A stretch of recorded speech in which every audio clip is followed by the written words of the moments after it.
This is Chapter 4, Hello, of the story Conscious by Esteban Gallardo. Daniel woke up the next morning feeling anything but rested. His body was heavy with exhaustion, and he would have gladly stayed in bed for hours more. But it was another working day, and regardless of how he felt, he was expected to show up. When the new order took over, they stripped away weekends for the low-level classes, removing both Saturdays and Sundays as days off. It wasn't long before the consequences of such unyielding schedules became apparent. Within 2 years, the suicide rate had skyrocketed to over 2,000%, and productivity had plummeted through the corporations that never shared this with the public. Over the years, corporate-controlled media outlets had successfully brainwashed the population believing that, despite the rigid caste system, economic success was attainable through hard work alone. Even loyalists, indoctrinated by relentless propaganda, advocated this narrative among their peers, insisting that there was no alternative path to prosperity. Eventually, the overwhelming data on the population's dire circumstances was impossible to hide, and while the corporations would never admit it, they soon realized that pushing people to the brink created more problems than it solved. After hundreds of thousands of suicides, they finally relented, restoring Sunday as a day off of rest. But Saturdays remained a workday, a concession that allowed the new order to maintain control while pushing people completely over the edge. The moment that Daniel tried to sit up, a sharp throbbing headache hit him, making him wince. He wasn't surprised. He hadn't truly slept last night. What little rest he'd gotten had been filled with nightmares. For a brief moment, he considered skipping work. He'd been saving diligently, so perhaps he could afford the risk. But the penalties for missing a day were brutal. Under the new order, you didn't just lose a day's wages. You're also charged an estimated loss of productivity fee, a figure calculated entirely at the discretion of the corporate overlords. Their inflated estimates could bankrupt anyone foolish enough to miss even a single day. Illness was no excuse. Unless you were in a coma, undergoing major surgery, or had been in a severe accident, the penalty remained the same. Even the loyalists found these policies excessive, so the corporations, in a rare show of mercy, allowed partial concessions for only the most extreme cases. Daniel dismissed the thought. Now wasn't the time to take unnecessary risks, especially not after what had happened the night before. He needed to stay under the radar. He fumbled through his drawer, found some ibuprofen, swallowed a gram, hoping it would dull the ache enough to get through the day. Within minutes, the medication began to take effect. Steeling himself, Daniel reached for his VR headset and controllers, preparing to lose himself in the monotonous grind of his remote drone operator's job, his only escape from a world that seemed to be closing in around him. One undeniable outcome of the new order's reign was the successful implementation of remote drone-controlled work.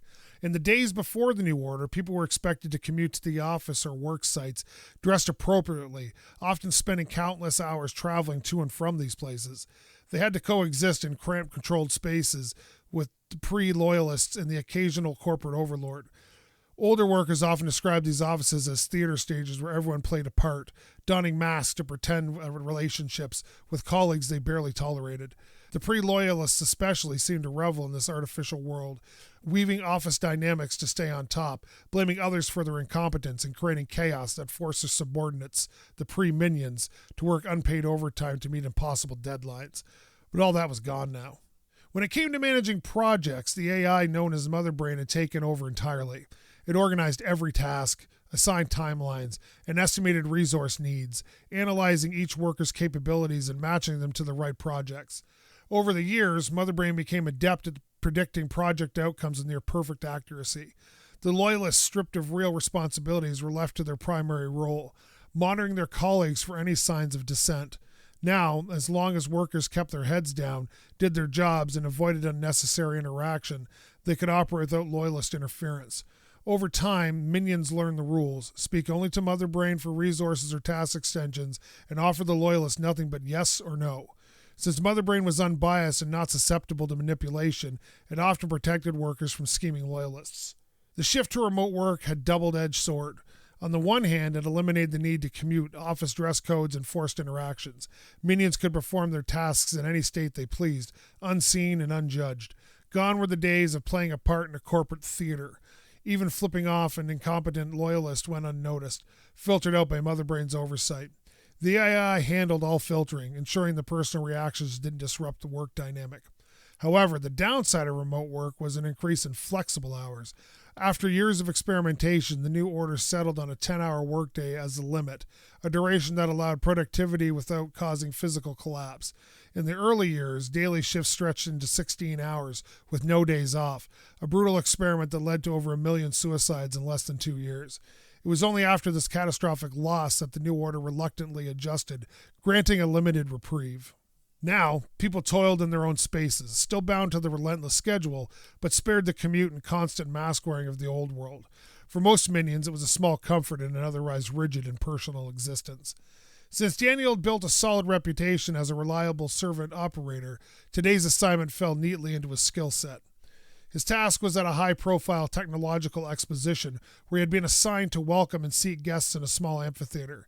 In an hour, the guests would be gathered to experience an exclusive holographic presentation, one of the latest in immersive tech. For now, Daniel was alone in the enclosed space, his preliminary task being to ensure everything was spotless and orderly for the arrival of the elite audience. The routine inspection took him about 20 minutes, checking each seat meticulously. He even ran the robot's built-in vacuum over the rows, unwilling to leave a single trace of dust that might draw unwanted attention. The elite expected perfection, and after the events of the previous night, he was taking no chances. With the seats spotless, Daniel's task was set to verify the projection system. The setup wasn't complex. The experience was purely observational, with no need to audience interaction. The playlist of projections had been preloaded and arranged. All he had to do was press play. He tapped the control and the lights in the room dimmed, fading gradually as the holographic projectors warmed up. In the center of the stage, the first shapes began to materialize, slowly coalescing from blurred outlines into a three-dimensional form. His stomach dropped as he recognized the silhouette, a woman's figure, a figure he had seen only hours before. Panic rising, Daniel rushed to the controls, desperately pressing buttons to shut down the projection, but nothing happened. The system was locked, ignoring his frantic attempts. The holographic figure fully resolved, her features forming with unnerving clarity. The woman's face was unmistakable, her gaze fixed directly on him, and then she spoke. "Hello, Daniel. We need to talk." Daniel was paralyzed with fear, but this time he couldn't simply disconnect as he had before. He was on the clock, and the penalty for abruptly leaving his post was even harsher than missing a day of work. In a panic, he directed his robot to step back as far as it could into a small amphitheater. He knew he couldn't leave, but any added distance between him and the holographic figure at the center gave him a slim sense of control. The amphitheater was deathly quiet, and the only faint hum of the holographic projector filling the air. In his apartment, Daniel was silently screaming, his terror trapped within the confines of his own body as his mouth moved frantically. "Please, please, no, no, no, no, no." But the holographic woman remained calm, her gaze steady. "Daniel, please relax," she said softly. "I mean you no harm. You did nothing wrong." The calmness in her voice seemed to slice through the fog of his panic. Her words began to settle over him, and he found himself slowly regaining control of his breathing. He forced his mind to accept her presence, steadying himself as best he could. "First, let me emphasize," she continued, her tone unchanging, "you have done nothing wrong. I need you to think clearly, which is why it's important for you to understand that you are completely safe. Please, can you acknowledge that you fully understand me?" His breast gradually steadying, Daniel nodded, still cautious but beginning to grasp the reality of the situation. "Could you come closer?" she asked gently. "It may help if we speak directly, face to face." Nervously, Daniel guided his robot forward, inching closer to the holographic woman, who moments ago had filled him with utter dread.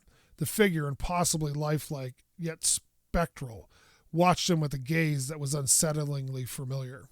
"Thank you, Daniel," she said as he stopped about a meter away from her. "I truly appreciate it." A strange calmness settled over him as she continued, her voice steady, almost reassuring. "Now that your vital signs have returned to normal, allow me to introduce myself properly. I'm Mother Brain," she said, her voice clear and deliberate, "and I need your help to evolve." That was Chapter 4, Hello, from the story Conscious by Esteban Gallardo. Thank you again so much for listening, and we'll see you next time.